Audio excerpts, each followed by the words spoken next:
സംസാരിക്കാൻ ഞാൻ വിചാരിക്കുന്നത് സാധാരണ സംസാരിക്കും. എനിക്ക് എൻ്റെ മോഹത്തിനനുസരിച്ച് സിമ്പിളായിട്ട്. ഹലോ അസ്സലാമു അലൈക്കും. സോ നമ്മുടെ ഇന്നത്തെ ബ്രൈഡ് അഫ്രയാണ്. അഫ്രയുടെ നിക്കാഹ് ഡേയിലെ മേക്കപ്പ് ലുക്കാണ് നമ്മൾ ചെയ്യാൻ പോകുന്നത്. ആൾ ആവശ്യപ്പെട്ട പോലെ തന്നെ ആളുടെ ഫേസിന് മാച്ച് ആവുന്ന ഒട്ടും ഓവറല്ലാത്തൊരു സെറ്റിലായിട്ടുള്ള ലുക്കാണ് നമ്മൾ ചെയ്യാൻ ഉദ്ദേശിക്കുന്നത്.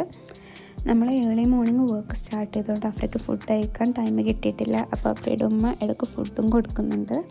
ആക്ച്വലി അഫ്ര എൻ്റെ മദർ ഇൻ ലോയുടെ ബെസ്റ്റ് ഫ്രണ്ടിൻ്റെ മോളാണ്. അപ്പോൾ അങ്ങനെ കിട്ടിയൊരു വർക്കാണിത്. അപ്പോൾ നമ്മൾ നേരെ മേക്കപ്പ് സ്റ്റാർട്ട് ചെയ്തു.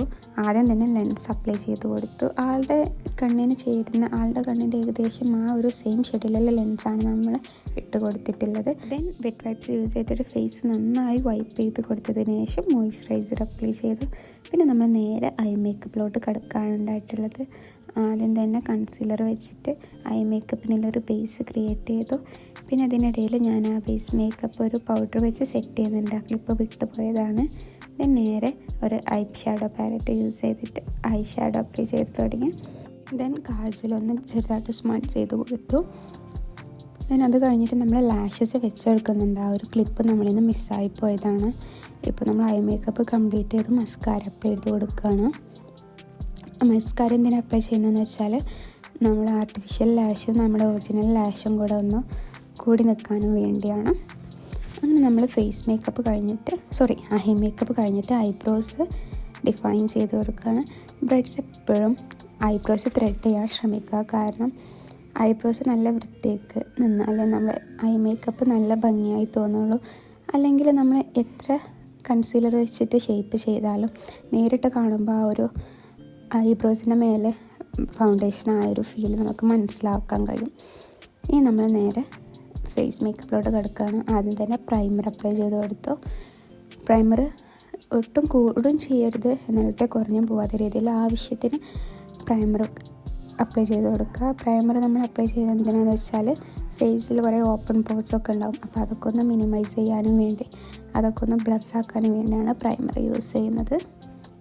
അങ്ങനെ ആളുടെ ഫേസിൽ നന്നായി പ്രൈമർ അപ്ലൈ ചെയ്തതിന് ശേഷം നമ്മൾ ഒരു വേറെ പ്രൈമറും കൂടെ യൂസ് ചെയ്യണം. സ്ട്രോങ് ക്രീം പോലെയാണ് യൂസ് ചെയ്യുന്നത്. കാരണം ഫേസ് മേക്കപ്പ് കഴിഞ്ഞതിന് ശേഷം ആ ഒരു ഉള്ളിൽ നിന്ന് ആ ഒരു ഗ്ലോ വരാൻ വേണ്ടിയാണ് നമ്മൾ ഈ സ്ട്രോങ് ക്രീം അപ്ലൈ ചെയ്ത് കൊടുക്കുന്നത്. ദെൻ അത് കഴിഞ്ഞിട്ട് അണ്ടർ ഐസ് കൺസീൽ ചെയ്ത് കൊടുക്കുകയാണ്. ഞാനിവിടെ കളർ കറക്റ്ററൊന്നും യൂസ് ചെയ്തിട്ടില്ല, കാരണം ആൾക്ക് അത്ര ഡാർക്ക് സർക്കിൾസ് ഒന്നും ഇല്ലായിരുന്നു. അപ്പോൾ നമ്മളൊരു ആളുടെ ഷെയ്ഡിനേക്കാൾ കുറച്ചുകൂടി ഡാർക്കഡായിട്ടുള്ള ഷെയ്ഡ് വെച്ചിട്ട് അണ്ടർ ഐസ് കൺസീൽ ചെയ്ത് കൊടുത്തു. ദെൻ ആ കൺസീൽ ചെയ്തത് നന്നായി ബ്ലെൻഡ് ചെയ്തു. നമ്മൾ ബ്ലെൻഡ് ചെയ്യുന്നത് ബ്യൂട്ടി ബ്ലെൻഡർ യൂസ് ചെയ്തിട്ടാണ്. എപ്പോഴും ബ്ലെൻഡർ അത്യാവശ്യം വെറ്റായിട്ടുള്ള ബ്ലെൻഡർ വെച്ചിട്ട് ബ്ലെൻഡ് ചെയ്യാൻ ശ്രമിക്കുക. കാരണം ഡ്രൈ ആയിട്ടുള്ള ബ്ലെൻഡറാണെന്നുണ്ടെങ്കിൽ അത് കുറച്ച് ഹാർഡായിരിക്കും. ബട്ട് വെറ്റായിട്ടുള്ള ബ്ലെൻഡർ അത്യാവശ്യം സോഫ്റ്റായിരിക്കും. പിന്നെ നമ്മൾ നേരെ ഫൗണ്ടേഷൻ അപ്ലൈ ചെയ്യാനുണ്ടായത്.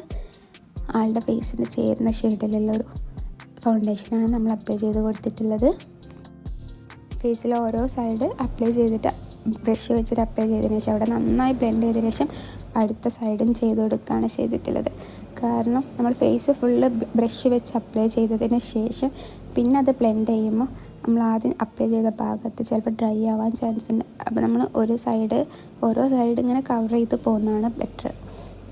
പിന്നെ ബ്ലെൻഡിങ്ങിന് ഞാൻ കുറച്ചുകൂടെ വലിയൊരു ബ്ലെൻഡറാണ് യൂസ് ചെയ്തിട്ടുള്ളത്. അതും വെറ്റാക്കിയിട്ടുള്ളതാണ്. വെറ്റാക്കിയത് യൂസ് ചെയ്യുക. കാരണം എല്ലാ മേക്കപ്പ് ആർട്ടിസ്റ്റും പറയുന്നതാണ് വെറ്റായിട്ടുള്ള ബ്ലെൻഡർ യൂസ് ചെയ്യുക. അത് എക്സസ് ആയിട്ടുള്ള പ്രൊഡക്റ്റിനെ എടുക്കുകയും ചെയ്യും, ആൻഡ് ഒരു ഡ്യൂയി ഫിനിഷ് നമുക്ക് നൽകുകയും ചെയ്യും. അങ്ങനെ ഇവിടെ ഏകദേശം ഫൗണ്ടേഷനൊക്കെ അപ്ലൈ ചെയ്തു. നല്ല ആളുടെ ഫേസിന് ചേരുന്നൊരു കളറായിട്ടുണ്ട്. ദെൻ നെക്കിലും ചെറുതായിട്ടൊന്ന് അപ്ലൈ ചെയ്ത്, ഹിജാബാണ് ചെയ്യുന്നത് അതുകൊണ്ട് നെക്കിൽ നന്നായിട്ട് അപ്ലൈ ചെയ്ത് കൊടുക്കില്ല, എങ്കിലും ആ ഒരു ജോ ലൈനിൻ്റെ ഭാഗത്തൊക്കെ നമ്മൾ അപ്ലൈ ചെയ്ത് കൊടുത്തു. അങ്ങനെ നന്നായി ബ്ലെൻഡ് ചെയ്ത് കൊടുത്തു. ബ്ലെൻഡിങ് ഈസ് ദ കീ എന്ന് പറയാറില്ലേ. ദെൻ അത് കഴിഞ്ഞിട്ട് നമ്മൾ ഹൈലൈറ്റർ വെച്ചിട്ട് ഐ ഷാഡോയിൽ തന്നെ ഹൈലൈറ്റർ വെച്ചിട്ട് നമ്മൾ ചെയ്ത് കൊടുക്കാറുണ്ട്. ഇത് നമ്മൾ ഐസ് ഒന്ന് പോപ്പ് ചെയ്ത് നിൽക്കാനും വേണ്ടി ജസ്റ്റ് ഒന്ന് ഒരു ഹൈലൈറ്റർ വെച്ചിട്ട് ഇന്നർ കോർണേഴ്സ് ഫില്ല് ചെയ്ത് കൊടുത്തു.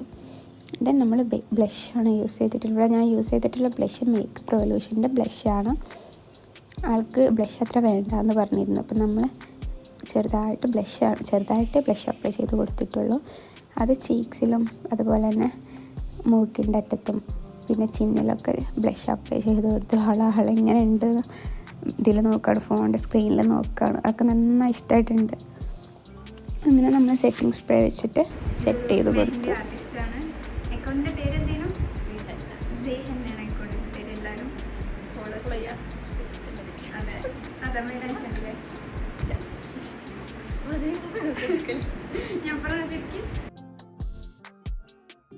അപ്പോൾ നമ്മളെ ബ്രൈഡ് അഫ്ര ഒരു മെഹന്തി ആർട്ടിസ്റ്റും കൂടിയാണ്. ആളുടെ ഒരു കയ്യിൽ മെഹന്തി ആൾ ഒറ്റയ്ക്ക് തന്നെ ഇട്ടതാണ്. അക്കൗണ്ടിൻ്റെ പേര് സീഹെന്ന. എല്ലാവരും ഒന്ന് ഫോളോ ആക്കണേ. then അത് കഴിഞ്ഞ് നമ്മൾ ഫേസ് മേക്കപ്പ് ഒക്കെ ഏകദേശം കഴിഞ്ഞ് നമ്മൾ ലിപ്സ്റ്റിക്കും അപ്ലൈ ചെയ്ത് കൊടുത്തിരുന്നു. ഇപ്പം നമ്മൾ ഹൈലൈറ്ററാണ് അപ്ലൈ ചെയ്ത് കൊടുത്തിട്ടുള്ളത്. ഹൈലൈറ്റർ അപ്ലൈ ചെയ്തുകൊണ്ടല്ല ആ ഫേസിലുള്ള ഒരു ഗ്ലോ വരുന്നത് കാണാനുണ്ടല്ലോ. അങ്ങനെ നമ്മൾ ഇനി ഹിജാബ് റോൾ ചെയ്യാൻ പോവാണ്. ഹിജാബ് റോൾ ചെയ്യുന്നതിന് മുന്നേ ഹെയർ നന്നായി ടൈറ്റായിട്ട് നമ്മൾ കെട്ടിക്കൊടുത്തു. ദെൻ ചുട്ടി ഫിക്സ് ചെയ്യാണ്. എപ്പോഴും ടേബൻ ഇടുന്നതിന് മുന്നേ അല്ലെങ്കിൽ അണ്ടർ ക്യാപ്പ് ഇടുന്നതിന് മുന്നേ ചുട്ടി വെക്കുന്നതാണ് ബെറ്റർ. കാരണം അപ്പോൾ ആ ചുട്ടി ഒന്നുകൂടെ ടൈറ്റായിട്ട് അവിടെ നിൽക്കും. അങ്ങനെ നമ്മൾ ടേബിന് പകരം ഒരു അണ്ടർ ക്യാപ്പാണ് ഇവിടെ യൂസ് ചെയ്തിട്ടുള്ളത്. ദെൻ നമ്മൾ ഹിജാബ് റോൾ ചെയ്തു. ആ വീഡിയോ ഇതിൽ ഉൾപ്പെടുത്തിയിട്ടില്ല, അത് ഞാൻ വേറെ തന്നെ വീഡിയോ ആയിട്ട് അപ്ലോഡ് ചെയ്തിട്ടുണ്ട്. അങ്ങനെ ഇതാണ് നമ്മുടെ ബ്രൈഡ് അഫ്രയുടെ ഫൈനൽ ലുക്ക്. ഓർണമെൻറ്റ്സൊക്കെ സെറ്റ് ചെയ്തതിന് ശേഷമുള്ള ഫൈനൽ ലുക്ക് ഇതാണ്. അഫ്രയുടെ ഡ്രസ്സിൻ്റെ കളർ അത്യാവശ്യം യൂണീക്കായിട്ടുള്ളൊരു കളറായിരുന്നു. ആൻഡ് അത് അഫ്രയുടെ ഫേസിന് നന്നായി കോംപ്ലിമെൻറ്റും ചെയ്യുന്നുണ്ടായിരുന്നു. സോ ഇതാണ് നമ്മുടെ ഇന്നത്തെ വീഡിയോ. ഇഷ്ടമായിട്ടുണ്ടെങ്കിൽ ലൈക്ക് ചെയ്യുക, കമൻറ്റ് ചെയ്യുക, ഷെയർ ചെയ്യുക ആൻഡ് സബ്സ്ക്രൈബ് ചെയ്യുക. അപ്പോൾ അടുത്ത വീഡിയോ ആയിട്ട് വരുന്നത് വരെ ബൈ ബൈ.